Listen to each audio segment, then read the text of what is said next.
Film ini menceritakan tentang gadis muda yang sering diperkosa oleh ayah tirinya dan kepala penjara bernama Frank. Di sebuah kamar terlihat seorang wanita yang sedang memainkan alat musik dengan rasa sedih yang mendalam. Wanita itu bernama Anna, yang merupakan pelajar. Tiba-tiba datang ayah tirinya, menghampiri Anna. Terlihat ayahnya tidak suka jika Anna memainkan alat itu di depannya. Ia pun menamparnya, hingga Anna terbaring, dan ayah tiri Anna mau menyetubuhi Anna. Sepertinya ini bukan pertama kalinya. Anna pun langsung mendorong pria itu hingga tewas. Selanjutnya, saat di persidangan, ibu kandungnya malah membela pria tua itu, yang menyebabkan Anna harus dipenjara 5 tahun, atas tuduhan kepadanya. Anna pun dibawa untuk dipenjara di California, penjara khusus wanita.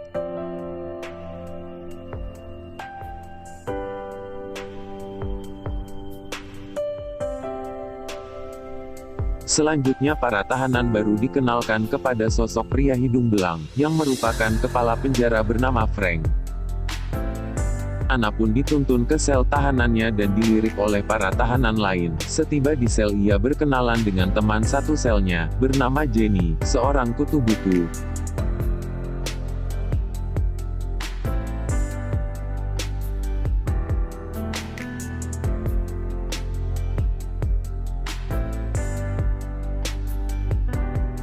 Pada saat tidur, terlihat Jenny menatap wajah Anna yang cantik. Oh, ternyata Jenny seorang lesbi.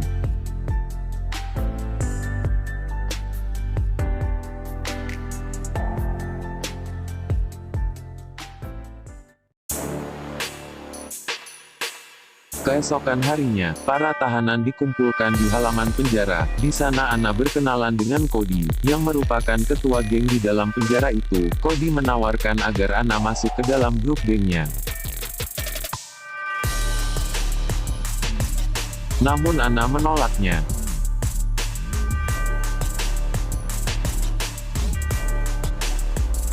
Saat makan siang Cody menawarkan lagi, namun Anna tetap tidak mau.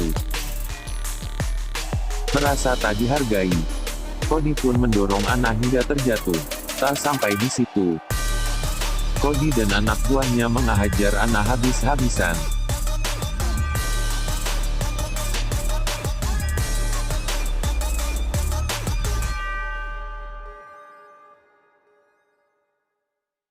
Tubuh Anna penuh memar, akan tetapi, Anna tidak memberitahu siapa pelakunya, karena takut dengan ancaman Cody. Kepala penjara mendengar kejadian itu, ia pun menawarkan Anna mendapatkan perlindungan darinya, namun dengan syarat Anna harus melayaninya, karena terpaksa Anna pun menyetujuinya.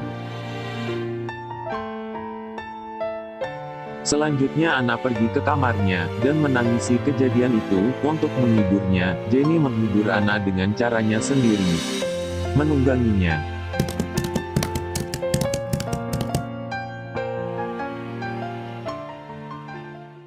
Saat istirahat ia dicurangi oleh geng sebelah, dan terpaksa Anna menerima tawaran si Cody menjadi anggota gengnya.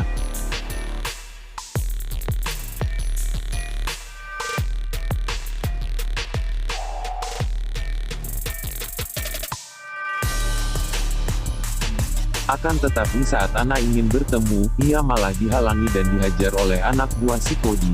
Anna pun tak tinggal diam, ia pun membalasnya. Lalu sipir memisahkan mereka. Karena kejadian itu Cody pun tertarik. Dia pun mengajak Anna ke markasnya, yang dipenuhi barang ilegal.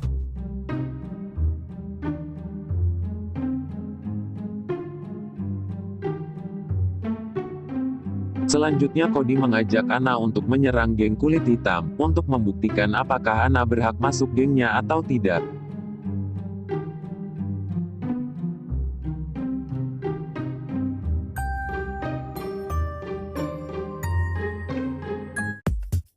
Setibanya di sana Anna pun langsung menghajar ketua geng kulit hitam itu. Karena kejadian itu Anna pun diisolasi mandiri.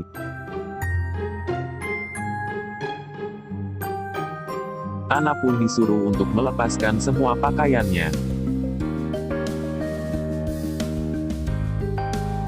Ana pun dikurung di ruangan gelap, tanpa busana selama 2 minggu, karena Frank menyukainya. Frank pun mengurangi masa hukumannya, dengan syarat Ana harus melayaninya.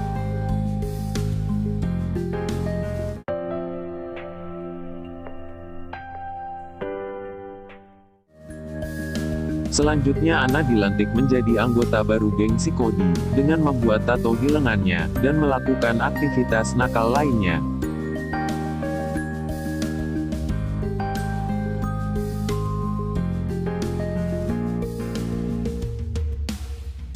Keesokan harinya, Ana dijenguk oleh ibunya, yang tidak membelanya saat di pengadilan. Bahkan saat ini pun ia masih membela ayah tiri Ana, dan tidak mempercayai Ana anak kandungnya. Hubungan mereka semakin kacau. Saat istirahat, Cody pun menenangkan Ana yang sedang bersedih, akan tetapi musuh mereka datang lagi, dan terjadilah perkelahian.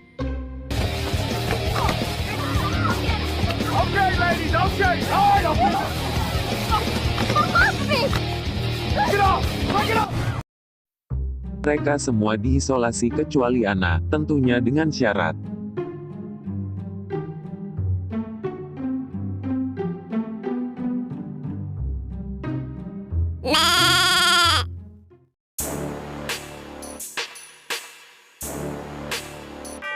Ana pun merasa terpukul dan depresi.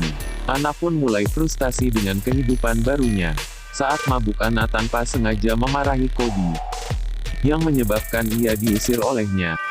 Ana pun merasa terpukul, ia pun menyuntikkan zat kimia di lengannya. Saat terlelap di selnya, tiba-tiba Cody datang dan memarahinya, karena Cody tahu Ana menyuntikkan zat terlarang yang bisa membuat hidupnya hancur. Saat sedang mandi, Ana dipecut oleh geng kulit hitam, tentunya tanpa busana. Karena semua teman gengnya tidak ada yang peduli, Ana menyuntikkan zat terlarang lagi, yang membuat dirinya semakin kecanduan. Ia pun setiap hari menyuntikannya. Jenny yang khawatir menyarankan ia pergi ke konsultan untuk menghilangkan candunya, namun Ana tak mengindahkannya. Karena amarahnya tak terkontrol, ia pun baku hantam dengan musuhnya, yang menyebabkan dirinya diisolasi lagi. Setelah keluar, saat istirahat, Ana tak tahan dengan efek obat terlarang itu, yang membuat dirinya menggunakan barang itu lagi. Saat Ana menggunakannya, tiba-tiba Cody datang dan melarangnya, yang menyebabkan Ana mengamuk dan mengancam akan bunuh diri. Untungnya para petugas berhasil menenangkan keadaan. Ana pun diisolasi lagi tanpa busana selama 2 minggu. Karena tak tahan dengan efek zat obat terlarang itu, ia pun menyayat lengannya menggunakan pecahan piring. Ana pun terpaksa dimasukkan ke dalam rumah sakit jiwa, karena dianggap untuk melakukan tindakan bunuh diri. Di sana ia melihat banyak tahanan yang depresi dan gila. Selanjutnya saat tidur, ia melihat tahanan yang kejang-kejang. Keesokan harinya ia bertemu dengan ibunya. Ibunya sangat menyesal atas yang terjadi pada Ana, dan akan mengungkap soal kebenaran tentang Ana kepada hakim, agar Ana terbebas dari hukumannya. Keesokan harinya Ana dipanggil oleh si Frank. Sepertinya ibu Ana sudah berbicara dengan hakim, yang dimana Ana akan dibebaskan bersyarat. Frank pun memberitahu Ana agar menghapus tato di lengannya.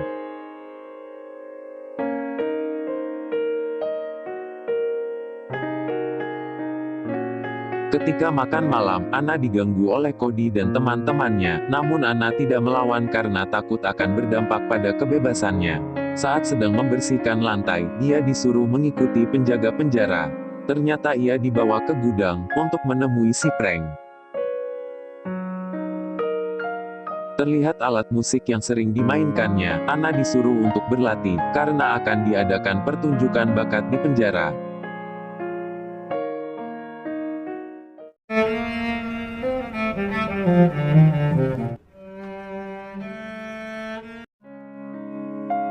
Akan tetapi masalah muncul lagi.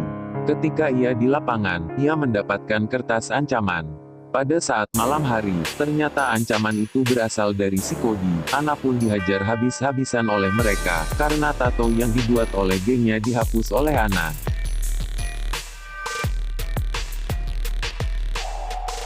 Ia pun mengadu ke si Frank.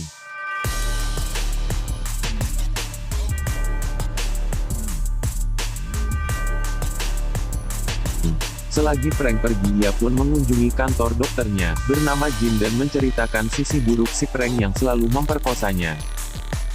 Jin pun menenangkan Anna dan berniat akan membuat Frank dipenjara, dengan meminta bantuan kakaknya.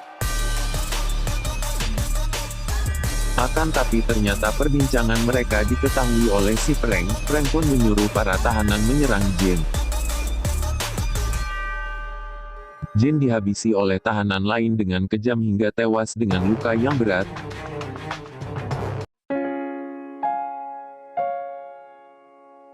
Rencana mereka pun hancur. Terlihat Anna disemangati oleh si Frank untuk pertunjukan nanti.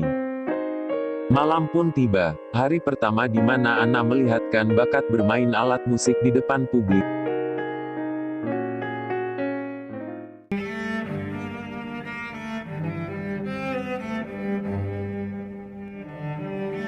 Awalnya diremehkan, namun setelah memainkannya semuanya dibuat terharu oleh alunan musik yang dimainkan Anna. Anna dipuji oleh Frank, dan memberitahu bahwa jadwal pembebasan bersyarat akan diadakan bulan depan. Tentunya dengan syarat, jika Anna melayaninya lagi, dan terjadi lagi. Setelah itu Anna memberitahu kepada Jenny, dan Jenny pun nampak khawatir karena sikap si Frank yang selalu menipu, dan memberitahu Anna agar berhati-hati. Kemudian saat malam Anna pun mendapat surat dari pemerintah, tentang jadwal sidang, akan tapi ia terlihat khawatir, karena belum siap, ia takut Frank mengacaukannya. Ia meminta bantuan kepada Cody, untuk menghancurkan si Frank, untuk meminjam alat perekam miliknya.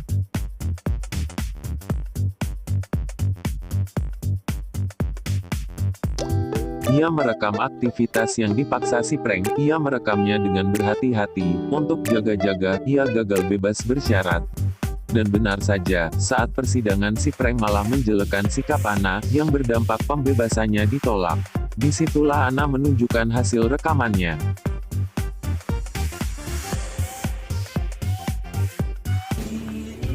Please detain this man. Frank pun mendapatkan ganjarannya, penjara.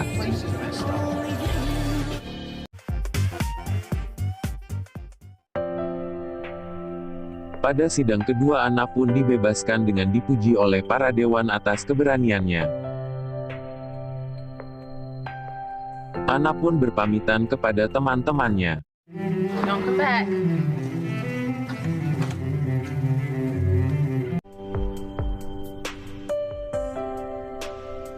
Di akhir cerita Anna pun terlihat menjadi seorang musisi sukses, dan menjalani hidup normal kembali bersama ibunya.